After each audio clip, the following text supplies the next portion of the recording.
I'd like to introduce another Carey School alumni, Margaret Walth, and her Panther Points of Pride video.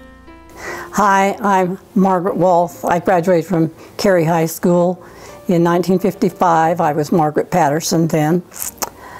I was born in Driggs, Idaho in 1937. My dad was Mark Patterson and my mom was Elizabeth. I was born on a cold night, 40 below zero. My dad kept telling me. So I had a cold entrance into the world. My dad was teaching school in Victor. I don't remember very much of that. I do remember one thing. I remember I had this recurring dream about this little rock house. And for years and years and years, and then after I was married, we went to Victor, and I found out it was the house that we lived in. It was a little rock house with a dirt floor, and then I didn't have that dream anymore. So how long did you live there? Well, I guess it was only when I was just a baby, and because they moved into another house. Well, I didn't move to Carey until I was in the 8th grade. Okay. Okay, and I moved to Carey. We lived in, it was Grandma and Grandpa's house, and on Main Street, right by Irma Adamson's. Okay, there was this, and then there was Uncle Don, lived back. Tink and Irma, Tink, we always called him, built. In fact, the house that they lived in was one my mom and dad built when they first got married. So that's where I lived in Carey. And I arrived back in Carey in the 8th grade. I'd gone to school in Bellevue. And Dad started teaching in Carey, and so did my mom. They both did. And Dad was my 8th grade teacher, and Orpha Meekum was the 7th grade teacher. So we had both of them. How about that? Orpha Meekum was my 5th grade teacher. Oh, she was? Yeah, she was around a long time. In fact, she retired, I think it was the year before I started in Carey. Yeah, in fact, Phyllis Hendrickson took Orpha's place, and Leona Dean was in the 4th grade. That's where I taught, it's 4th grade. Oh, I don't know. I remember the teachers. Well, Mr. Day was my favorite teacher, but I was scared of him. Really, he was a real disciplinarian, you know, and he just made everybody pay attention, and I just was half scared of him. But then I saw Mr. Day again when I was teaching in Carey, and we were just ready to strike. He was on UNISERV. And I looked at him and I said, "How old were you when you taught in Carey?" He says, "Oh, I don't know. I was young." I said, "I thought you were just ancient." You know, I think he probably was 25 or so. And Mont Bennett was another teacher that I really liked. And the freshman year, it was Cecil Olson was our principal. And then he moved over here to Boise. So I'm trying to think about sophomore. It must have been when Mr. Wicks arrived on the scene. And I don't know if he was there all 3 years or not. Long time ago. Long time ago. Okay, Janice Baird. We were good friends, Janice and I. And there was a girl named Beverly Randall. She was my friend. And I always ran around with Carol Patterson. Although she's younger than I am. But she was my good friend too. Still is, I guess. Yeah, still is. And Steve Cameron and David were really good friends, and so my brother David, and so we saw a lot of Steve. We just got to the point where we didn't have very many people left in our class. I mean, there's a lot of them that were friends, you know, like from the 8th grade through about sophomore, but after that, they kind of, for one reason or another, were gone. Well, we were a bunch of dancing fools. We used to just do things like every noon hour they'd turn on records and we'd dance at the high school for lunch. And then when we went to Mutual, we did a lot of dancing there. And then I remember also, you remind me of Louis Beck, you know, because Louis was one of them too. And we used to go and dance in the middle of the streets sometimes, and we'd just do things like that. And we had, of course, we always went to ball games and that kind of thing. I know that we got to the point that there was something every night except Monday night. And the boys went to priesthood meeting, and so the girls got to stay home and sleep. That, I remember that. Yeah. Well, at one point in my life, and that wasn't in high school, I decided I wanted to be a nurse, and my mother said, "No, Margaret, you don't want to be a nurse. You'd rather be a teacher." I said, "Okay." My mother was very wise, because I would not have been a good nurse. It is not something I'm interested in at all. But teaching was fun. I really enjoyed teaching. And of course, my memories of Carey is more when I moved back to Carey and started teaching school in. I taught 4th grade for 3 years, and then I went to 1st grade. And there, I think it was 12 years. And then it was 8 years in kindergarten, just half-time.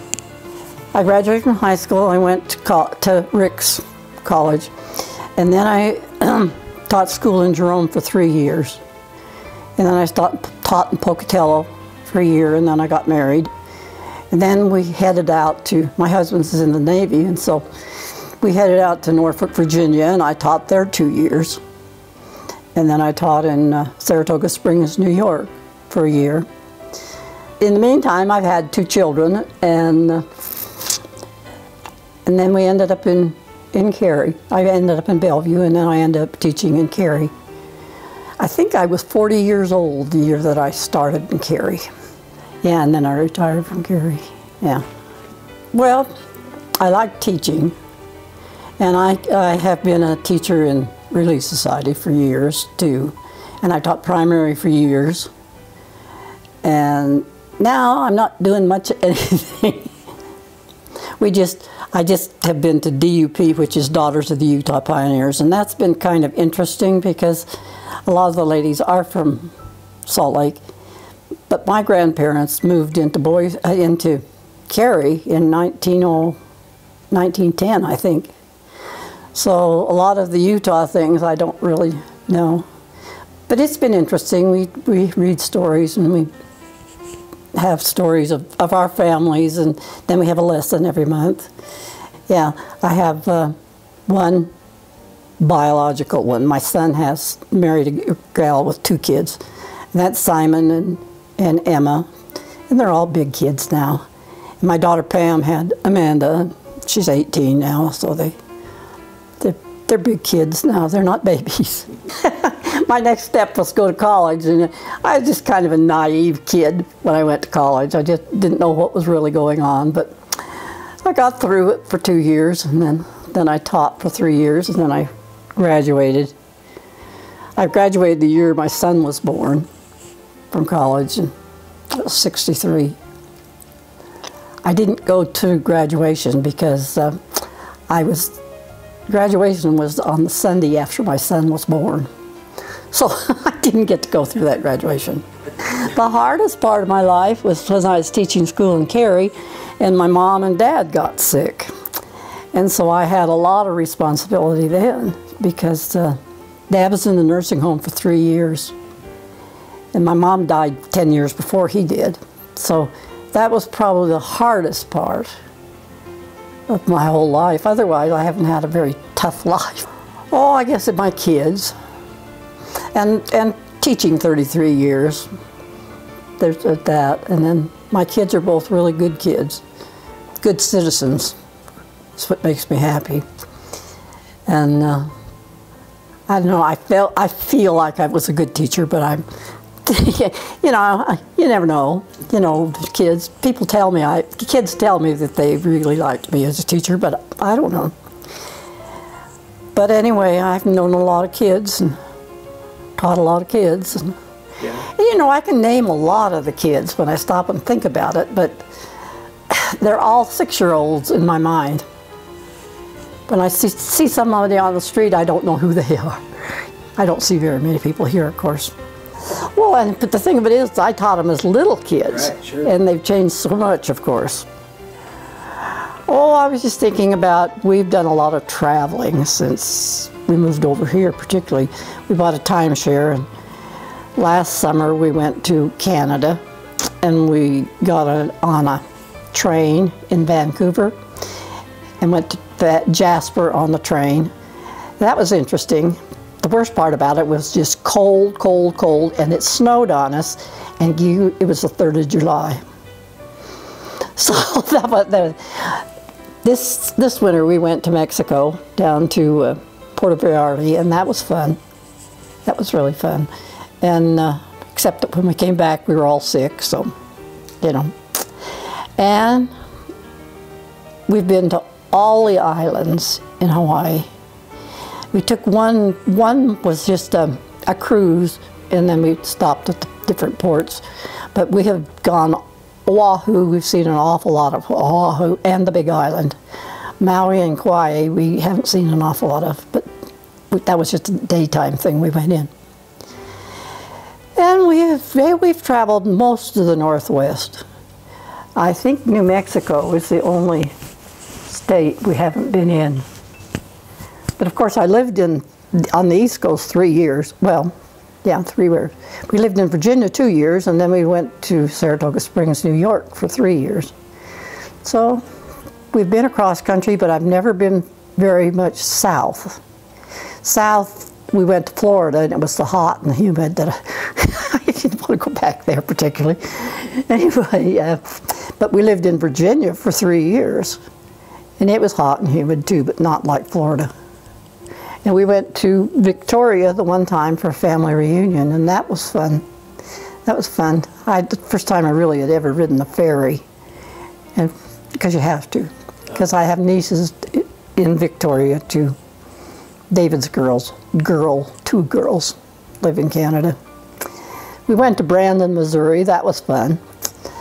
But there's a lot of states we haven't been in. Southern states like the Carolinas and Tennessee, and those, we haven't been in there. Anyway, so I feel like we've done quite a bit of traveling. Yeah, we have done a lot. But we're getting to the point now, it's just about time for us to hang up our hat, I think. Because I'm 82 and my husband's 81. You know, when you get old, you get slow. So, I don't know, other than that, I'm just kind of glad to be in Boise where it doesn't snow as much. I'm Margaret Patterson Walth, and I graduated from Carey High School in 1955.